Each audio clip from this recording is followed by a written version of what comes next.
कहां से कितने वोट कटे हैं, जो आंकड़े उपलब्ध हैं वो मैं बता रहा हूं आपको। पटना से 3.95 लाख, यानी उसके बाद सारण का नंबर आता है जहां पर 2.73 लाख वोट कटे हैं। भागलपुर की बात की जाए यहां पर 2.44 लाख वोट कटे हैं। बेतिया में 1.91 लाख, किशनगंज में 1.45 लाख, सहरसा में 1.31 लाख, शेखपुरा सुपौल के बारे में है कि 1.25 लाख के आसपास यहां पर वोट कटे हैं। विजय त्रिवेदी जी, सबसे ऊपर पटना जिला है। पटना में मुस्लिम आबादी तो ज्यादा नहीं है। हाँ, पटना में नहीं है। इसको थोड़ा सा और कंसाइज कर देता हूं मैं कि जो मुस्लिम बहुल जो सर बात कर रहे हैं, सीमांचल के 4 जिले और दरभंगा के 9,65,000 वोट कटे गए हैं, है ना, जो मुस्लिम बाहुल इलाका है। अब दूसरा इलाका है जो तिरहुत का और दरभंगा का, 6 और 3 9 जिले, वहां पे 21,29,000 कटे हैं। सीमांचल के जहां पर मुस्लिम बाहुल जिसे हम इलाका मानते हैं उसमें 9 लाख वोट कटे हैं। और जो एनडीए का ब्लॉक माना जाता है, मेरे ख्याल से राकेश जी ज्यादा समझते होंगे, तिरहुत का और दरभंगा का, वहां पर 21 लाख वोट कटे हैं। मतलब फैक्ट्स के बाद मैं बता रहा हूं कि 9 लाख मुस्लिम्स के वोट कटे हैं और 21 लाख वोट वो कटे हैं जहां पर एनडीए की मजबूत स्थिति मानी जाती है। मतलब उनके वोटर जहां ज्यादा माने जाते हैं, मतलब वो बिल्कुल एग्जैक्ट नहीं होगा, लेकिन एनडीए का जो फील्ड माना जाता है, डोमिनेंस मानी जाती है, वहां पे 21 लाख 29,000 वोट कटे हैं। और जहां सीमांचल में मुस्लिम वोटर्स हैं वहां 9 लाख कटे हैं। तो ये इतना बड़ा डिफरेंस दोनों में है। तो मतलब इसी से मेरा एक सवाल है जफर इस्लाम जी, क्या फेक नैरेटिव गढ़ा जा रहा है जनता को भ्रमित करने के लिए?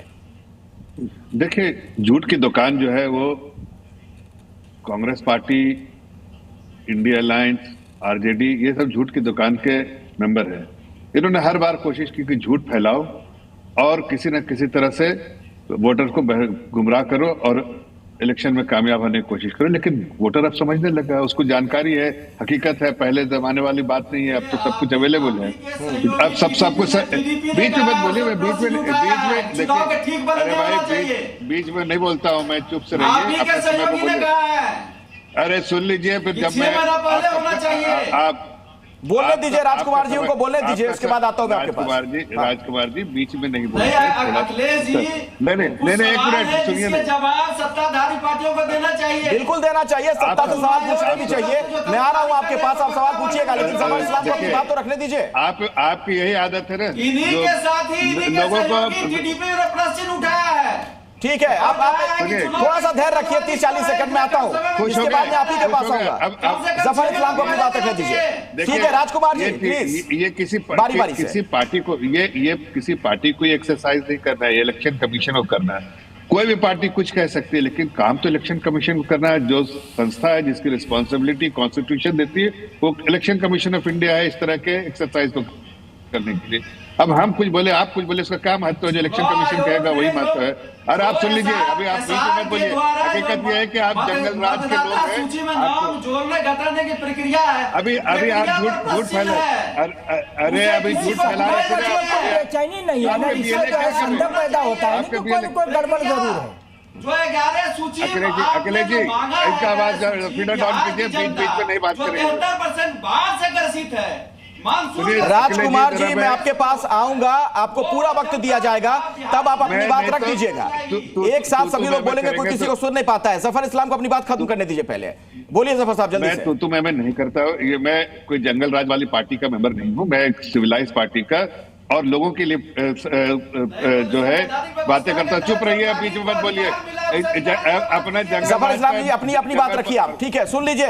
डॉक्टर राजकुमार जी सुनिए, आता हूं मैं आपके पास, इसके बाद आप ही का नंबर है, बोलने दीजिए। मैं सिर्फ इतना कह रहा हूं कि ये एक्सरसाइज जिस तरह से किया जा रहा है वो सारा जो है लोगों के सामने है, और उसमें इनके बीएलए भी है।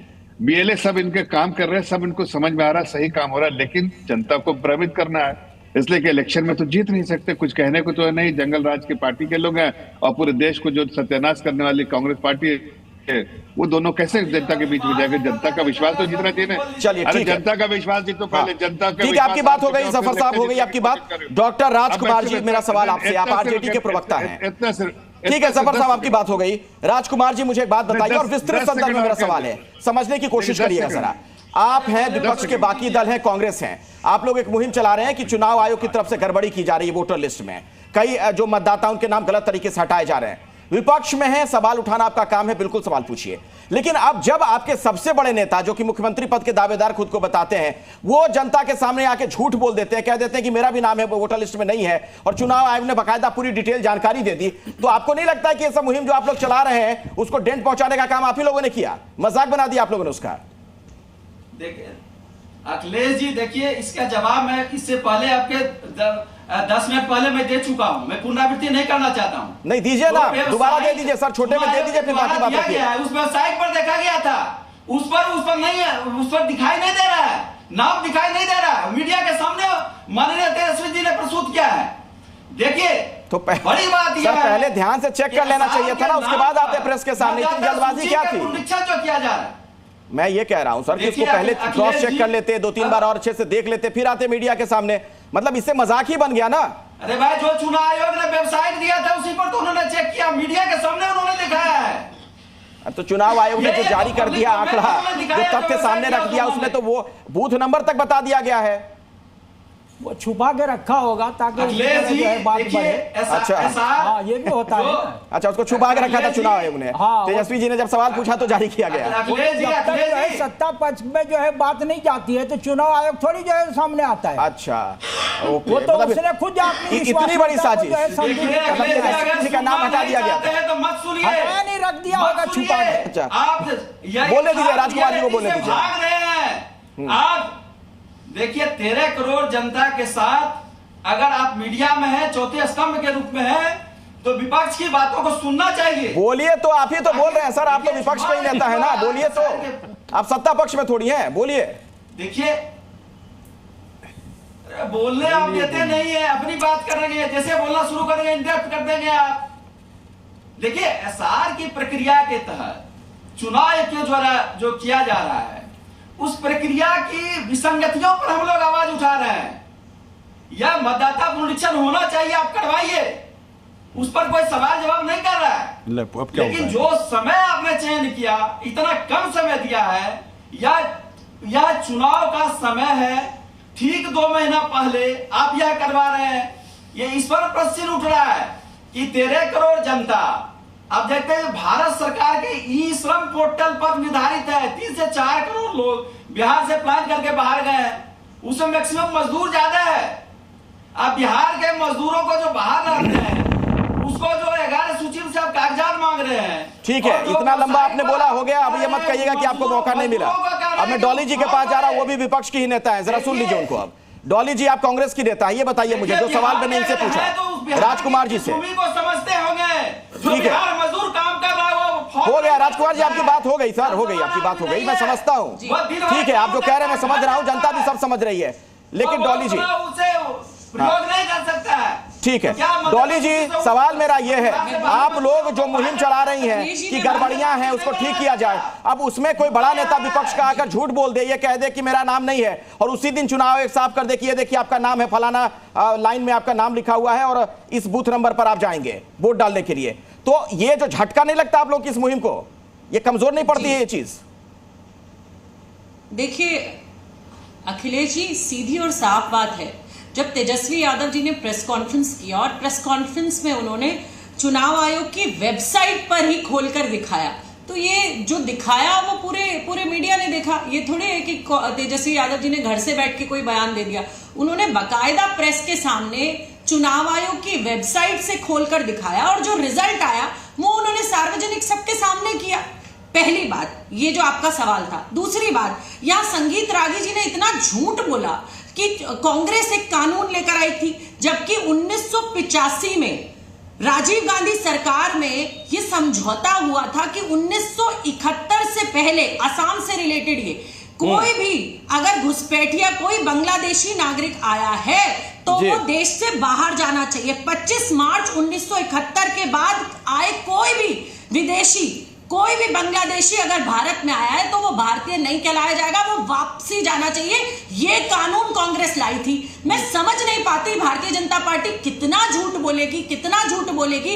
ये हम आज वर्तमान की बात करते हैं, ये भूतकाल में ही रहते हैं, ये रहे भूतकाल में, लेकिन सच तो बोले। कांग्रेस कभी कोई ऐसा कानून नहीं लाई। कांग्रेस उल्टा वो कानून लाई कि 1971 से पहले कोई भी व्यक्ति अगर बांग्लादेशी हिंदुस्तान में घुसा तो उसको वापस भेजिए। आप IMDT का जानकारी दे दीजिए। मैंने दे दिया आपको। IMDT क्या था? IMDT एक्ट जो है मैडम, नहीं आप कांग्रेस पार्टी ने लाई थी, सोनवाल जी ने उसे सुप्रीम कोर्ट में ले गए थे।